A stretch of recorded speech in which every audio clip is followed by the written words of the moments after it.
All right, everyone. Welcome. Welcome to the AURES Auction Academy. Welcome to our presentation today, the webinar on experiences with renewable energy auctions. This is a part of a series of webinars by the AURES project on designing, on empirical experiences with, and also bidding strategies for renewable energy auctions. Maybe one remark, this event will be recorded and will be accessible also afterwards on our website. The presentation will also be accessible, and we'll start with our presentation, with our lecture, and then in the end give you space to raise any questions you might have. You can raise them either through the email address if you want to have a more confidential question, and send them an email. You find my email address at the very end of the presentation, or you can simply use the chat function. There's no need to use the Q&A function, but please use the chat function for it. Yes, so far, if you have any difficulties from the technical side, just write a note also in the chat, and our co-host Michael Minter from Concito, the Danish think tank, and our communication experts will assist you with it. So let me start with the presentation. Yes, it's a pleasure to present to you. Very brief on our background. Sonja Förster and myself, we are both working at EcoFIS. It's a part of the AURES consortium that is doing research on renewable energy auctions over a couple of years. It's the EU-funded project. EcoFIS itself is a standard energy company with several European offices supporting both public and private clients in a range of issues concerning the energy transition, ranging from energy policy, energy systems, energy markets, and technologies.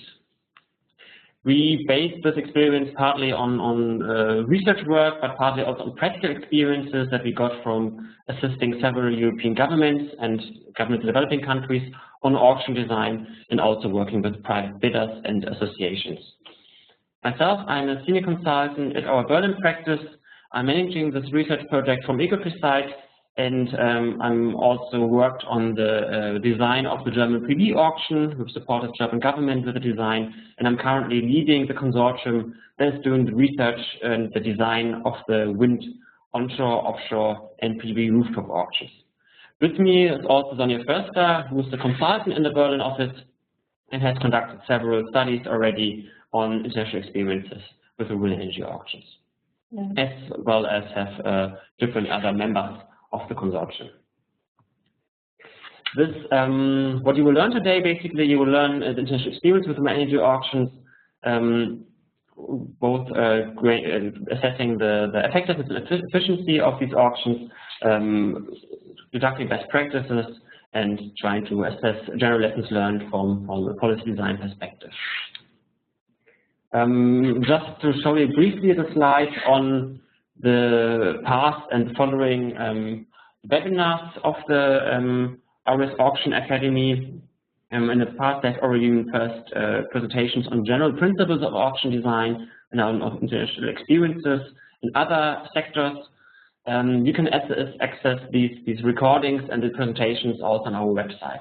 And please also stay tuned, because next week already we give our next presentation for bidders. So particularly might be interesting for project developers and associations who understand how they can place themselves in an auction, how they can bid strategically, what they have to consider, and of course would also be interested for policymakers who would like to know more about how their design will affect actually the bidding of project developers. We also have an online debate soon, and also another presentation on actor diversity, so assessing directly how small actors, associations, etc., how they can participate in an auction and how they can deal with the associated risks. So to start, this webinar will assess both where renewable energy auctions are applied, how these auctions are being designed, the recent experiences and developments in Europe, how the renewable energy auctions perform and what we can learn from it, and the international experiences, so the do's, the don'ts, and also, to be honest, also telling you we still yet too early to assess these auctions, because many of these auctions are rather young, and many of the realization periods are still also ongoing for projects. We will mostly focus this presentation on Europe because it's also a European research project, and we've also looked at other countries, and I give you brief examples from Brazil and the US, China, however, and South Africa, of course, are also being mentioned quite often. So if you have questions on that, please also ask us or write us an email afterwards. So let's start with an international overview on renewable energy auctions with this map from IRENA and WEN 21. It's a 2050 map showing you which countries auction type or tender type of renewable energy support schemes have been introduced, and see it's been increasingly introduced now. It's already implemented in over 60 countries. Interestingly, if you would have looked at this map a couple of years ago, you would have seen much more white spots. Europe would have almost totally been a white spot. So the most early experiences, maybe aside from the early experiences in the UK in the 1990s with some auction schemes in the NFO scheme, were usually in developing countries. Why was that? Because in auctions usually have the character that you have a very high control of both the volume or of the budget you build up, and this control is often what developing countries who are just step by step gradually liberalizing the electricity markets are looking for, because they want to still keep much of the control of projects being built, and they want to do it gradually. So for these countries, auctions are usually a suitable way to go, and this is also seen as a way to attract international investors who are already quite experienced with auctions, also from other construction projects. If we now go to the next slide, you can see that most recently we've also seen a strong push towards auctions in Europe. And as mentioned, this map would have been had much more white spots in the past. But recently we have seen a very strong push. The most recent countries are Germany, who last year introduced a PV ground-mounted auction scheme, and where the first 3 rounds have been conducted already. This is also a project where I worked a bit on, so please don't hesitate to ask me any more detailed questions later on also. But also in Spain, it has just been published actually just at the end of this year, the outline for an auction scheme for wind and for biomass. Poland was actually about to introduce an auction scheme in the beginning of this year. The process has been halted a bit. It's a bit on hold now with the new government, but several consultations have already been done, so we think that could happen rather soon, that we also see an auction scheme in Poland getting into effect. You see there are also several countries in Eastern Europe where the yellow countries where auctions are being considered. So this is just based on some stakeholder interviews we had so far. What we do in the next couple of weeks, a month, we will intensify the contact with these European parties to see how far advanced they are in renewable energy auctions and how we can support them. If you are from these countries and need help, also please contact us. But also next week we will have contact with some of the authorities already anyway. And in many of these countries, these considerations are rather at an early stage. However, we can see already that some countries might plan to do it already at the end of this year. So a very strong push in Europe towards auctions. Why is that? I think there are 3 reasons for that. First of all, with a higher share of renewable energy being built up in Europe, with higher pressures of fluctuating rubles on the system, and also the cost of electricity with pressure on the budgets, there's a stronger desire in Europe that policymakers want to have more volume control and budget control, and they hope to achieve that increasingly through auctions. Second of all, there's been a strong debate in Europe on the significance of support premiums for renewable energy, by some parties assumed too high costs of renewable energy support. So there's an attempt to increase more levels of competition and thereby drive down the costs. But we can also see that in the past, often the setting of support levels has been rather erratic. So often we had either too high or too low tariffs, and that led often to a boom and bust in technologies. It was very unsustainable. And auctions are often being used to actually increase the planability for project developers, because then they see there's a certain project pipeline developing, a certain auction volume for the next years that's also published ahead already, and policymakers can be assured that usually the prices that are being achieved are neither much too high nor much too low. So this is to increase the efficiency of auctions. And last but not least, also the state aid guidelines by the DG Competition have a large impact. That several countries, partly namely also has an influence in Germany, but even more so in Denmark, who have current considerations for PV auctions, or in Hungary, who are a bit under pressure, or in other countries, where we see that there is a certain pressure from the DG Competition for countries to introduce auction schemes if they want to have their support schemes confirmed and to be assessed as fine by DG Competition. So interesting development. Much happened already in the last year. So now we also have a good first basis to draw some first general conclusions. And also very interesting to look at Eastern Europe, because there I think we can see a further push through the energy auctions, which way we have a very strong indirect convergence of support schemes in Europe, something that some people might not have possible a couple of years ago. So let me briefly introduce the key elements of the different auction schemes, the key characteristics, and then I come a bit more to the design elements, how they differentiate and why they were chosen and designed the way they were designed. Starting with France. In France, you can see that all technologies are supported, they have been supported by auctions. The most discussed ones in literature are usually the PV auctions for the rather small PV auctions, where it's an interesting case because there we had online auctions where bidders could apply online for the scheme. For large PV plants, it's also interesting because there we had several sub-branches. So there were all types of sizes, of sites that projects being built on, and so on. We saw different tranches. In the UK, we have a contract for difference auction for offshore wind, large-scale PV, waste, tidal biomass, onshore wind, etc. Agreed on 2014, first auction in 2015, and currently on hold. I will later on also address why that's the case, or my colleagues on the first that will do that. Very interesting in UK that we have semi-technology neutral auctions. So we have kind of certain clusters where more mature or less mature technologies have to compete against each other.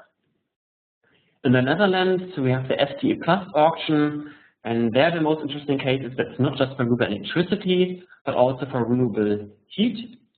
This leading to very low prices, but also to very high competition between the technologies, and some more advanced technologies not being supported.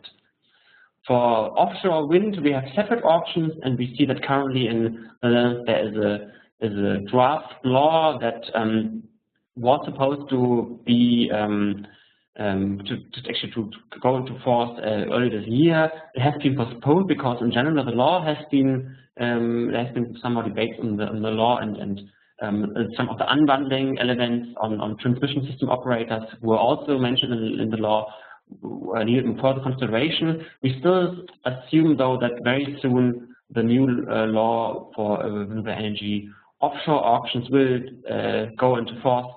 And that's interesting because there we can see that there's more pre-development offsites from the government, which I will also address later.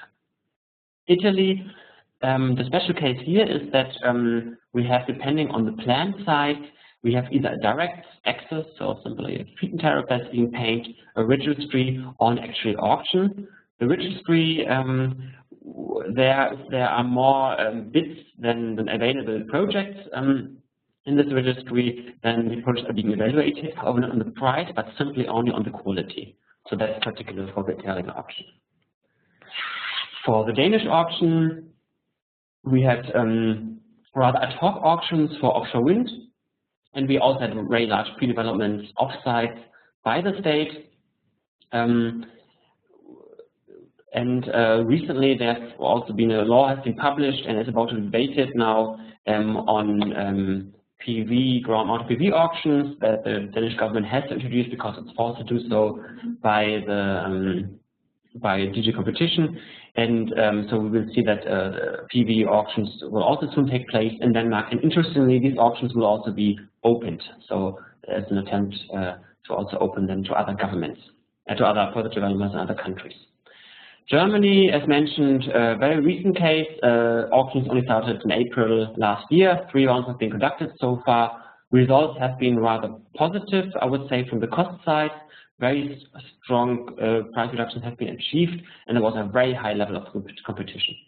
There's also a draft law for wind onshore, wind offshore, a large PV rooftop has just been published and is now will further be considered by different by the government, by the lender, by the state, etc. So it will take us some more time until it will go into force as the new EEG 2016. But the draft of the law has already been published now, and this is also where we at EcoFIS and some of our other partners in the AURES project also worked very much on in the last years, because we supported the government in the design of this law.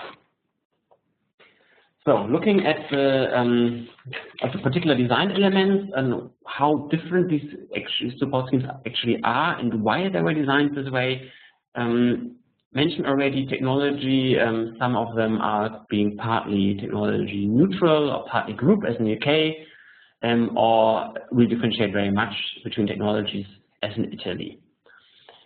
There's a question whether it's a single or a multiple item auction. Multiple item auction meaning that several project developers can come up with their own projects that are bidding. So they're bidding on multiple items. That's opposed to Denmark and also opposed to the suggested schemes in the Netherlands and in Germany, where we will see rather high pre-development by the state of sites. So the state will already choose which sites are applicable, and then bidders can only bid on these sites. They will get access to the data beforehand. Why is that being done? It's because usually with offshore, there are very high risks in the pre-development associated with this, and it's very expensive and takes a lot of time. So the government said, okay, we think we can take over this risk better, and we do this pre-development, and then the bidders just have to bid on the realization of these projects. In all countries, we can see a volume or a budget cap.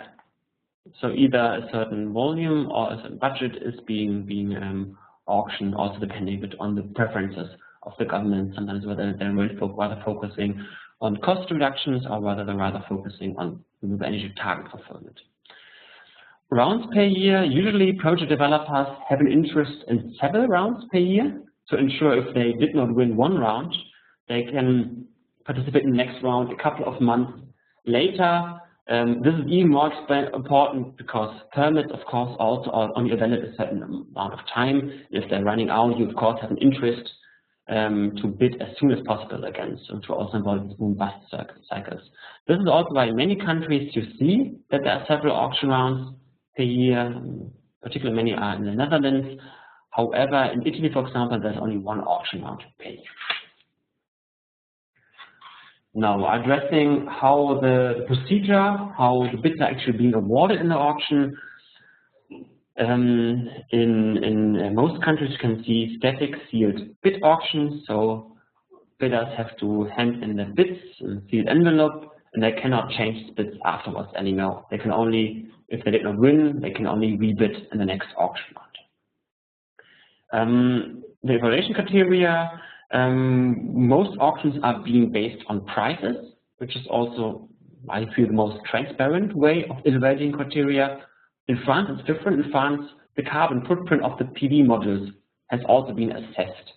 A reason for that could actually be that the French government wanted to support or protect local manufacturers of PV modules, because looking at the carbon footprint of the electricity mix, China, of course, has a much higher carbon footprint than, for example, France, and therefore it was an advantage towards the French model producers. Italy, already mentioned, has, besides an actual auction scheme, a registry scheme that's evaluating on quality, and the Netherlands also takes the timing of the application into account. So whether you bid rather in an early round or whether you bid in a later round. The pricing rule, we can differentiate between the pay as bid and uniform pricing. Pay as bid is, well, you basically get a support premium. What you get is what you bid. The advantage of this is quite simple. It's less vulnerable to just unwanted strategic behavior and collision.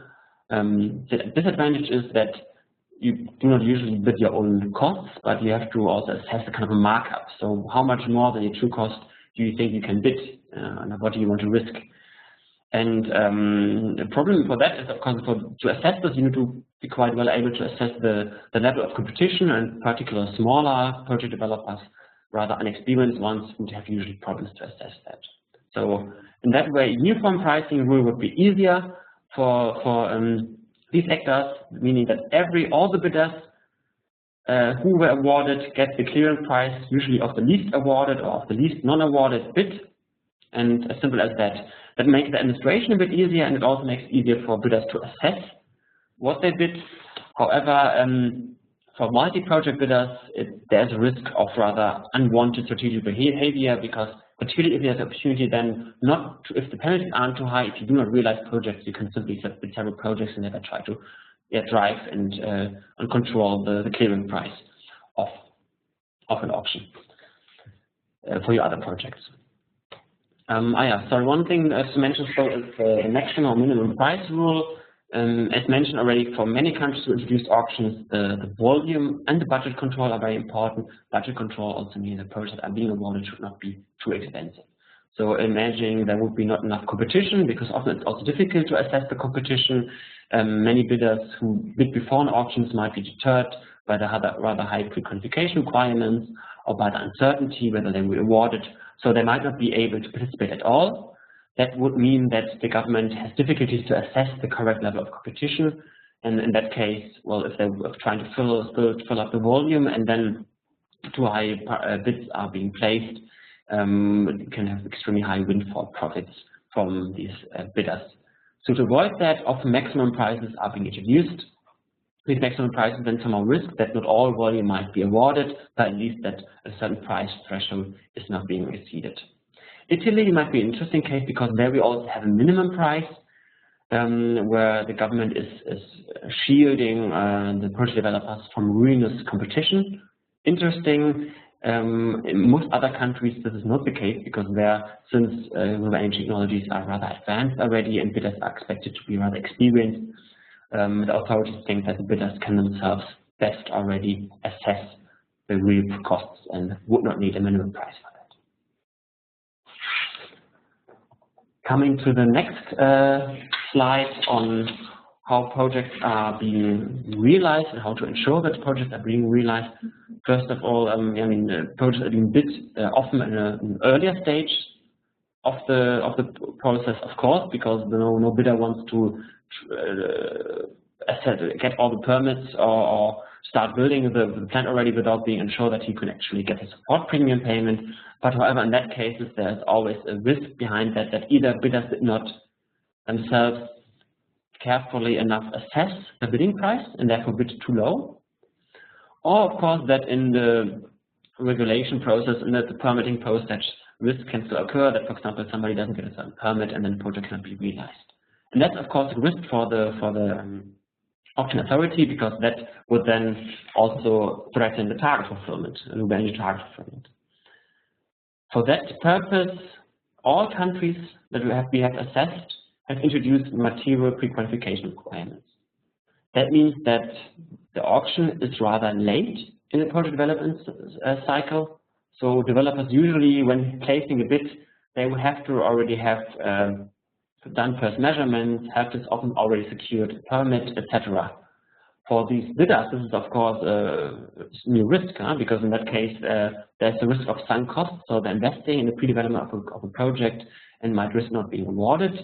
For the auction authority, that's rather important It, however, ensures that projects that are being bid are rather far awarded and that the bidders are also being earnest. So there's a true project behind the bid. Particularly interesting maybe in that case is the case of Denmark, where we have for offshore a late auction where we have the state is already, the government is already doing the pre-development, doing most of the measurements already, ensuring securing some of the permits, and then the bidders just have to qualify by showing that they have the technical and the financial expertise and capabilities to implement these projects. But the actual project development will be done by the Danish government. Also, Germany is an interesting case because there, for the PV auction, we differentiate between medium or late, so participation in the auction. So bidders themselves can decide whether they want to rather early or rather late participate, and hence in according permits. If they participate rather late, the government assumes, well, a lot of pre-development has already been done in the site, costs have been incurred, and in that case, a lower bid bond has to be handed in. Bid bond is the next issue on the monitoring and the penalty for the realization and penalty for non-realization, because of target fulfillment, but also as kind of a fairness towards other bidders who did the pre-development who were not awarded, and now at least want to see that other projects are being realized. We have to ensure that there is an incentive for the bidders to realize the project that has been awarded. All countries in Europe had some sorts of penalties. However, in some countries, such as Netherlands, they were rather small. Netherlands only had higher penalties for large bidders. In the UK and the Netherlands, it's the case that either the bidder or the project is excluded from future rounds. So if they award and they don't realize, they're excluded from future rounds. But the penalty, for example, in the case of the UK, is only accrue rather late in the process. However, in the UK, there are milestones to assess the progression of the project. So in different phases, for example, the construction phase and so on, a milestone has been achieved and part of the bid bond can be returned. I also might want to mention the German case here, because what they have a reward that if you hand in your project, your support right, that you have been awarded in the auction, if you hand it back earlier, in that case, you also only receive a reduced penalty. Why is that? Because the government wants to ensure that projects are being realized, and that projects that cannot be realized because later on some permits are lacking and so on, they are returned rather early already to the auction authority, and the auction authority can also re-auction them rather early to ensure that there is no delay in target fulfillment.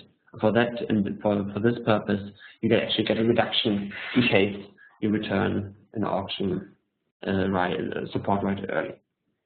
Maybe briefly on the realization period, it differs very much between technologies, and most realization period support schemes have a realization period that also takes into account a certain grace period. So even after the realization period has been passed, there can always be delays in the project. For example, a good connection is missing or something. You can still retain your support rights. You can still realize the project for a couple of years or for a couple of months. However, in that case, you face a certain penalty. So you have to face a fixed penalty, or you face a reduced support tariff. So these are the key elements of auction design, and this part has presented you on how they differ between the different countries in Europe and why. And now, of course, the interesting thing will be, okay, how successful were these designs, how successful were these auctions? And my colleagues, Sonja Förster, will now go to the empirical examples to show you what we can really learn in terms of effective efficiency on the different auctions. Yes, thank you very much. So let's actually look at how the auctions have performed in the different countries that we already looked at. And in order to evaluate how the auctions have performed, there are two important criteria: effectiveness and efficiency. And effectiveness basically asks the question, to which extent are policy targets met? What do we mean by targets here? This could be targets set under the Renewable Energy Directive, or individual targets set by governments. And in order to fulfill these targets, we need good realization rates. What do we mean by this? We mean that projects who enter an auction and who receive a winning bid and sign a contract, they need to be commissioned on time without delay. However, it is also important to know that RES targets can either be achieved through these high realization rates or simply adjustments of the auction volume and budget. The second criteria we are looking at is efficiency. So efficiency asks the question, could the same policy goal be reached at lower cost? So in theory, we know that auctions are competitive processes because there's a competitive determination of the support level, so X cents per kilowatt hour. However, in practice, we've seen that experiences are mixed because we know and we have seen that prices do not just depend on the auction design, but also on the market structure, on the competition entering the different auction rounds, as well as international market developments. So let's keep these two criteria in mind when we go through the country examples again. So for France, the key takeaway message is that there has been a low effectiveness of PV auctions, yet the targets are still being achieved. So here it is important to note that when we talk about PV auctions, in this case we only talk about PV auctions for 100 to 250 kilowatts. These are simplified auctions. In France, there's also a feed-in tariff available for plants that are smaller than 100 kilowatts, and there's also separate auctions for PV plants that are larger than 250 kilowatts. In terms of effectiveness, if we look at the realization rates, we see low realization rates across all auctions. So we see realization rates of below 50% for wind, PV, and biomass. As we've explained before that effectiveness means high realization rates, our statement might sound a bit contradictory to you. So let me explain to you what I mean by targets. The target is the solar PV target of the French government. If we, for example, look at the year 2012, we knew that the French government had set a PV target of 5.4 gigawatts for 2020, and in 2012 there had already been installed 4 gigawatts of solar PV, and half of that was of plants below 250 kilowatt hours. So how can it be that we achieved the targets but we had low realization rates? The reason for this was a lacking volume control, which means PV awarded bids were often below or above the targeted volume. So for the PV auctions that we looked in detail, the 100 to 250 kilowatts, we had complex pre-qualification criteria, such as the CO2 assessment, which led to a high number of non-eligible bids. So what does it mean? It means that people who entered their bids often did not have all pre-qualification criteria together. They did not fulfill all of them, or sometimes simply had the wrong pre-qualification criteria. And then they were excluded from the auctions, which reduced competition. So there was generally a low transparency for bidders. However, when setting the targets, the French government did underestimate how many plants would be commissioned under the feed-in tariff. And also for the solar auctions larger than 250 kilowatts, there were more winning bids awarded. If we look at efficiency, so the criteria of support levels, we can see decreasing prices from the first to the second auction round. So the first auction round comprised 5 auctions taking place in 2012, and the second auction round comprised 3 auctions from 2013 to 2014. However, if we look at the feed-in tariff, we do note, keep in mind again that they only apply to plants smaller than 100 kilowatts, that they tend to be on average 2 to 3 cents lower than the auction results, leading to the hypothesis that risks were priced in the bids.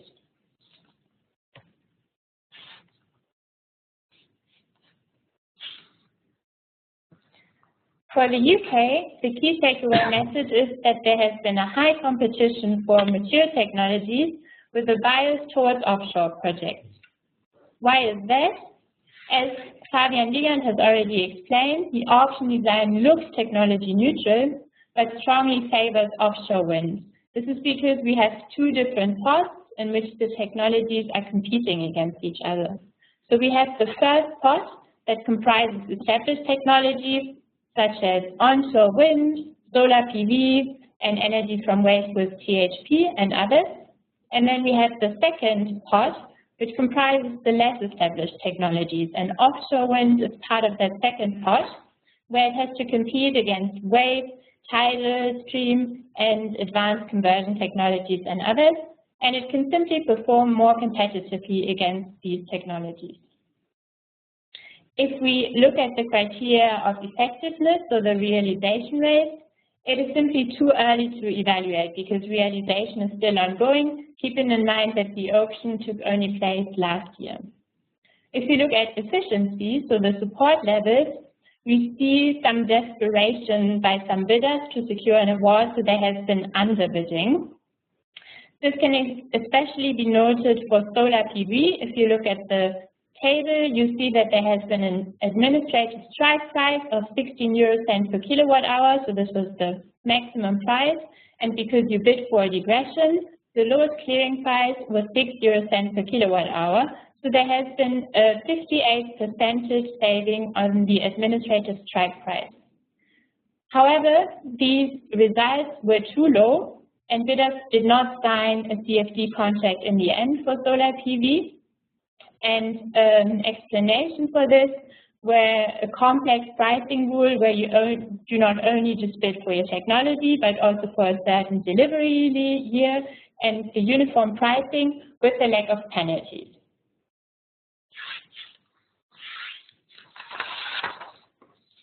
If we look at the Netherlands, the key takeaway message is that there has been a high competition on price, but lacking certainty for more expensive technologies. Again, starting with the criteria of effectiveness, we see mixed realization rates. So we see good ones of 70 to 80% for wind onshore PV and the thermal conversion of biomass. We see lower ones of 50% for biomass digestion and only 30% for geothermal. The possible reason for this being low penalties. However, we also know that the main focus of the SDE Plus, so the Dutch auction, is on budget efficiency. So for each round, the auctioning body sets a base amount, and bidders that are willing to realize at this price will be awarded a contract. And if the predetermined budget is exceeded by one round, the annual auction stops. And if the budget is not exceeded, the auctioning body raises the base amount, and bidders are allowed to submit new applications.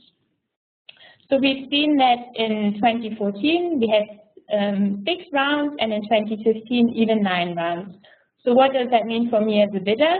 It means that more expensive technologies are encouraged to apply early in the technology neutral category, thereby often underbidding, so they cannot price in their true costs, which in the end creates problems with realization rates.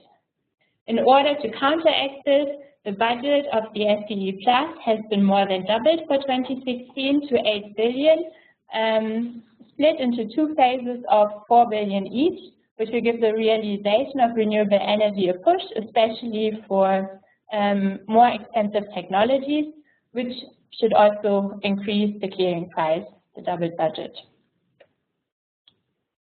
For Italy, the key takeaway message is that competition for wind onshore increased, but remains low for other technologies.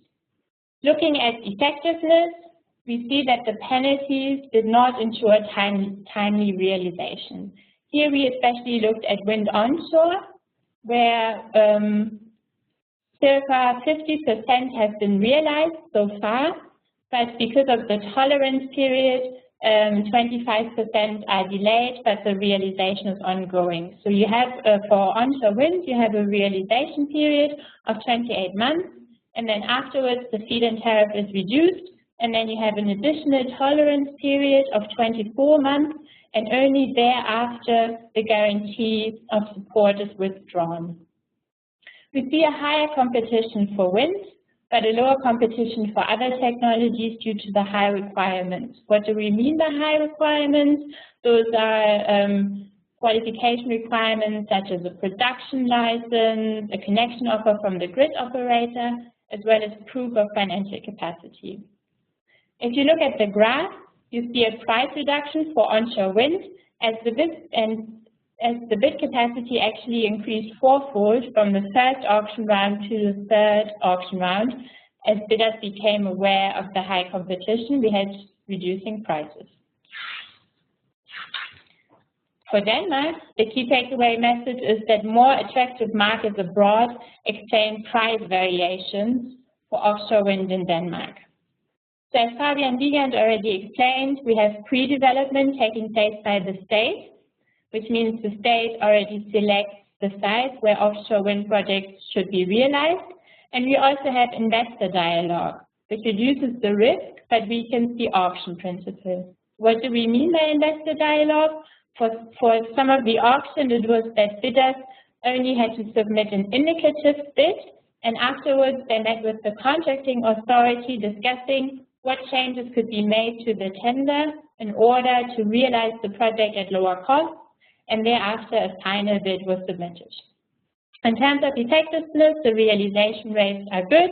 There's only one project that was not commissioned on time, and that was a project in 2010 where the winning consortium suggested a renegotiation of the support levels, and that was justified by heavily increased prices for wind turbines.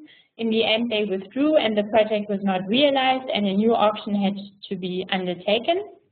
In general, we see a low number of bidders, so we only see 4 bidders, and in the Anhoi tender, only 1.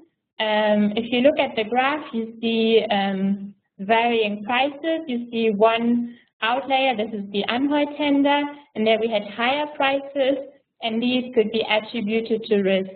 So we had high penalties and short realization time, as well as simply a more attractive UK offshore market. So here it is the international market conditions that also play a role for the efficiency of auctions. For Germany, the key takeaway message is that there has been a strong price reduction in PV auctions due to high competition. We have seen a continuous high level of competition, so actually the bids submitted exceeded the award threefold, leading to price reductions. Interesting to note here is that the price rule changed from the first round from pay as bid to uniform pricing, and we see a decrease in prices mainly due to the fierce competition. So the effect on prices needs to be further monitored. At the moment, we also see that it is too early to actually evaluate the effectiveness, keeping in mind that the auction only took place last year. But we do expect long realization periods because we know that some bids received a support below the actual feed-in tariff. So the feed-in tariff in 2014 was around 9 cents per kilowatt hour. So these projects might use the entire realization period, speculating on decreasing prices for modules. With this, we conclude the experience in Europe, and we also looked at international examples, exemplified here by Brazil and California. And the key takeaway message has been that the experience outside Europe points at the importance of qualification criteria for realization. So what do we mean by this? In Brazil, we have 2 types of auctions. We have regular new energy raw auctions that are conducted twice per year, and we have reserve auctions that are being conducted at the discretion of the government. And actually, we have seen that in terms of effectiveness, that installations are seriously delayed. The main reason being transmission grid issues, as well as a weak enforcement of penalties. So for onshore wind, 1 year after the realization period is over, we only see that 29% of projects are being realized. This had led to a change in the qualification requirements. So now, when bidders submit their bid, grid connection approval is already needed. Before it was taken care of by the grid agency, and now the bidder is responsible himself. And there's also higher bid bonds, which increase the realization rate. What we've also seen in Brazil is that the international market environment increased the competition in wind auction, resulting in lower prices. This is especially true for the period from 2009 to 2011, where we also had a crisis in the European wind industry. But from 2013 to 2015, we actually see prices for wind onshore increasing again. One reason being that local content requirements have been risen. If we look at California, California has an auction system that focuses on renewable distributed generation plants of 3 to 20 megawatts. So below these 3 megawatts, we have feed-in tariffs. And interesting to note is that in California, the 3 largest investor-owned utilities conduct the auctions. And we have seen good realization rates here, which might be caused by quite stringent qualification criteria. So important here is also the experience of the personnel already developing similar projects, as well as an interconnection study and financial penalties.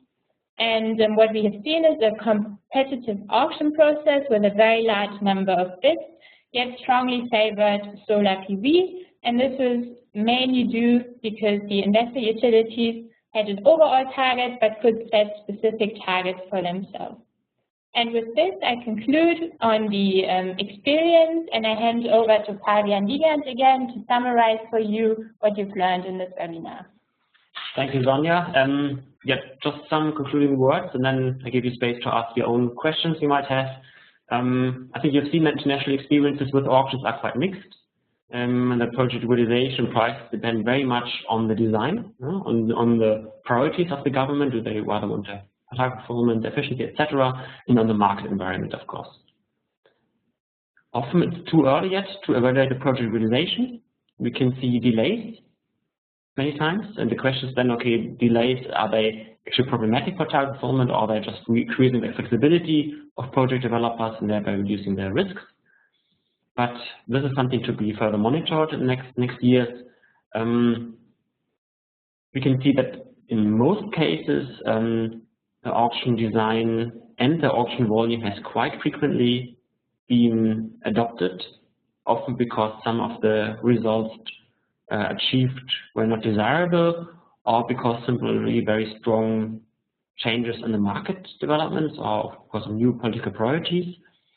It's still important to look at investor stability and certainty as an issue, because in general auctions have the opportunity that they could give investors long-term planning certainty through project pipelines, and this is something to be further watched.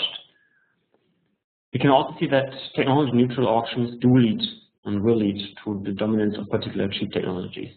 And I think this is also a discussion that we should further watch and we should further contribute to, simply even more so because the debate on technology neutrality also within DG competition is not yet over. So I think it's interesting to see and to further assess how technology neutral auctions, what impact they have on not so cheap technology. That's it so far from the key takeaways. What can you do next? How you can stay connected with us? Yeah, please also visit the other webinars on auctions. As mentioned, there are some really interesting ones planned, particularly next week on bidding strategies for project developers, but also the issue of small developers is often mentioned is being assessed in a future webinar and a debate and so on. We will, in the course of the next 1 or 2 years, we'll also have several workshops with policymakers, with associations, with project developers. Check our website for updates. Also write to us if you're interested in participating, because we really try to engage as much as possible with all relevant stakeholders. And then also call us or write us an email if you need practical advice. This is something we have much experience in, and please let us know if we can help you somehow. And of course, also let us know if you think that some of the experience that we have found so far, you have made different experiences or you've different data on some, because this is an ongoing process of verification. So we're very interested to enter the debate with you. Thank you so much for your attendance and for your interest.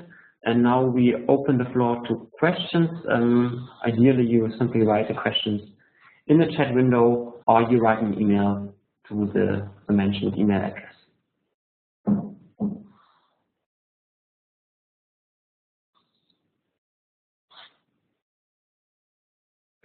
So there's a question, why and when is underbidding beneficial at all?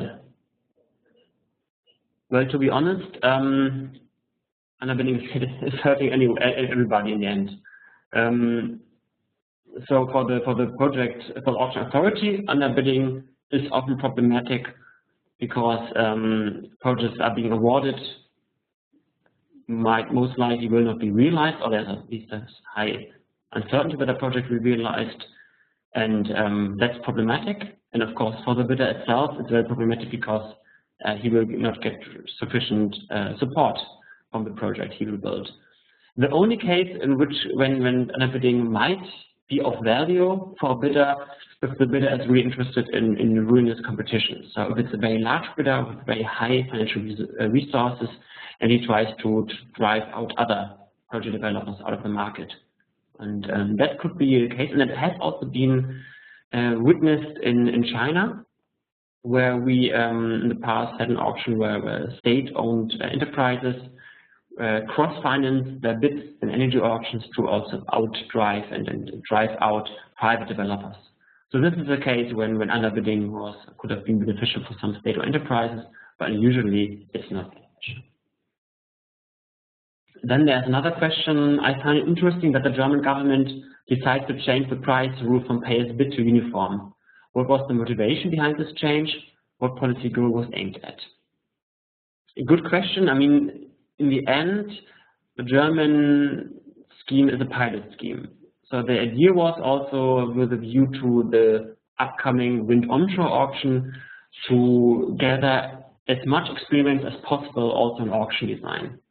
So the decision was taken to vary the auction design a bit to also gather experience with pricing rules to make bidders aware of the outcome of the consequences of both of these different designs. And also because in Germany there has been a very large debate also been ongoing, which might be the better pricing rule. What we can see, and what Sonja first has also shown you, is that in the second and third round the results have been significantly lower. And these were also the rounds where we had uniform pricing. Now the question is, can we attribute this to the pricing rule? That's a very good question. I mean, I think it's difficult because the very first round was marked by very high uncertainty. So bidders had no experience with auctions at all, and they didn't really know what the level of competition was. Actually, many bidders told us that they thought the level of competition would be rather low, and they aimed at very high bids. And then the experience of the first round, actors saw that we very high. There was very high competition. There were 3 times as many bids as available capacity, and that then also led actors to reevaluate the bidding strategy and to aim at lower prices in the following rounds. Still interesting. I think the debate is not over yet. It will still be ongoing. Now I still think that it's difficult to attribute this to the pricing rule. It's further to be looked at, and of course, then it's also a trade-off. Do you want to have a rather simple pricing rule, which is still less vulnerable to collusive behavior, or do you want to have a pricing rule where everybody's paying the true cost that apparently also can reduce prices, but also increases the opportunity for collusive behavior as there's still competition. So much on the price rule. Then there's another question: is the effect of auctions on number and quality of actors? In German, the word Akteurvielfalt, so actual diversity. Is it a merely German problem? Was it discussed in other countries as well? And how was it decided there? Good question. Maybe I introduce some general things, and then because my colleague Sonja also looked particularly in the case of France for that.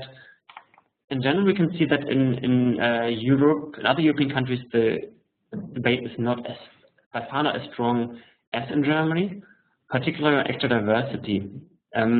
What we have usually small tranches which are not subject to an auction, so usually it depends on the size of the project, and small projects often don't have to bid in an auction. But the actual debate on actor diversity, so not just the size, but also the type of actor, it's particularly a German discussion, because in Germany we also have a lot of energy cooperatives and small, medium-sized enterprises that are active in the project development currently, and these really fear that they could be driven out from the auction scheme because the increased risks and the increased uncertain pre-development phase could break their neck.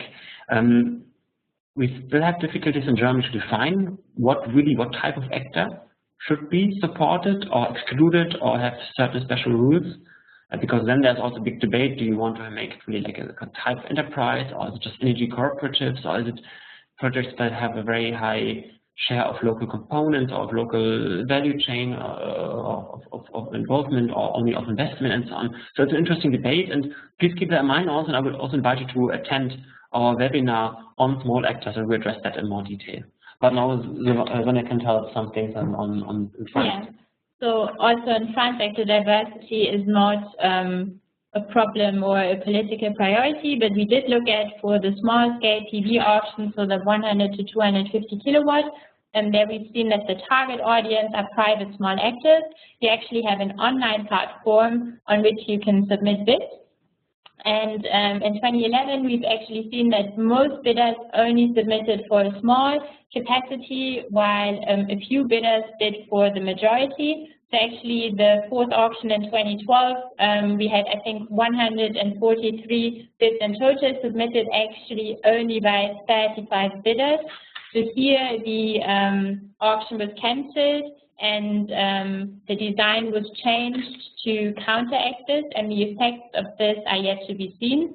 But then if we look, for example, at Denmark, if we look at offshore auctions, we've seen that there had only been 4 bids made, but here this is a complicated technology where you need to have certain qualifications to bid. So here actor diversity also does not play a specific role.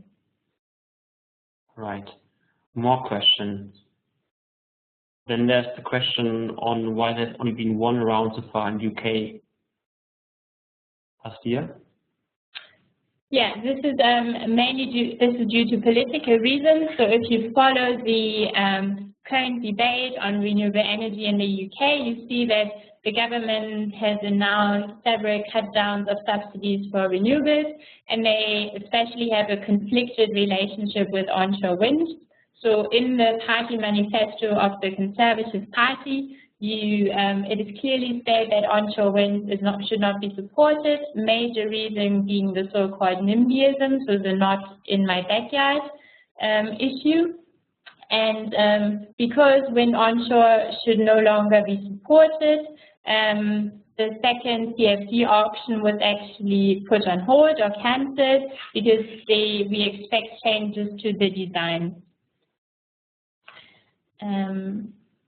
Yes. But Fabian, can you also tell us a little bit more about the current developments? You've already mentioned German onshore wind auctions or current developments more in Eastern European states. What is going on there?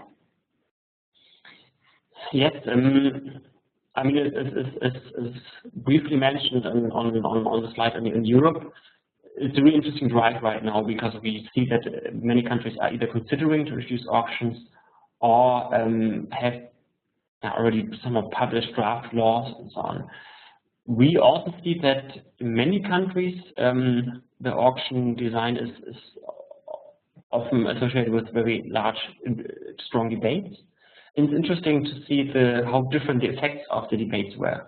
So you just mentioned in the UK the debate was very much on, at least in wind onshore, whether wind onshore should all be supported at all anymore, and apparently the government thought not so. In Germany, we see that there's a very strong debate on whether, first of all, the debate mostly focused on whether auction schemes would crowd out many actors because they would increase too much the risks and could also increase prices, the risk premiums. And then the debate has shifted more the impact on small actors, actor diversity that we've already discussed. Many Eastern European countries, there are branches that are actually actively calling for introduction of an auction scheme, because there is no support scheme at all currently, and they want sufficient support schemes at all, and they believe that through auction schemes they could achieve acceptable prices. This is also something we can see in Germany in the case of biomass, where currently the support premiums of the fixed tariff are so low that for these bidders it would actually make sense to have an auction scheme, because simply so that fair prices could be achieved in a certain given amount of volume. So that's the debate we have in Eastern Europe. It's otherwise there's also debate, of course, always a cost reduction, a very strong one, and that's also why some countries have introduced technology neutral auctions. And also the countries that have to introduce auction schemes to comply with state aid guidelines, I mean, there's still uncertainty for some of them also to what extent they actually have to do it, whether they have to find a way around it, how technology neutral the scheme has to be, etc. So I feel there's so much uncertainty also for many smaller governments on how to deal with the issue, and this is also one of the things we try to address in the AURES project, is to help these also smaller governments to assess the issue and to discuss the design that would be applicable to the individual policy goals. Are there any more questions? If not, we also just about past 12. So I would close the seminar and thank you all very much for your contribution. I will go again back to the slide on the webinars, and I would really be happy to hear you again next week when we present on trading strategies, but also afterwards and actor diversity, etc. If you have anything you think you have different information or you are interested in further exchanges on, please contact us via email or visit our website. We'll also in the coming weeks publish more and more country reports on the auction schemes, and I'm really curious to follow up the debate with you and continue. Thank you so much and have a good day. Thank you. Thanks.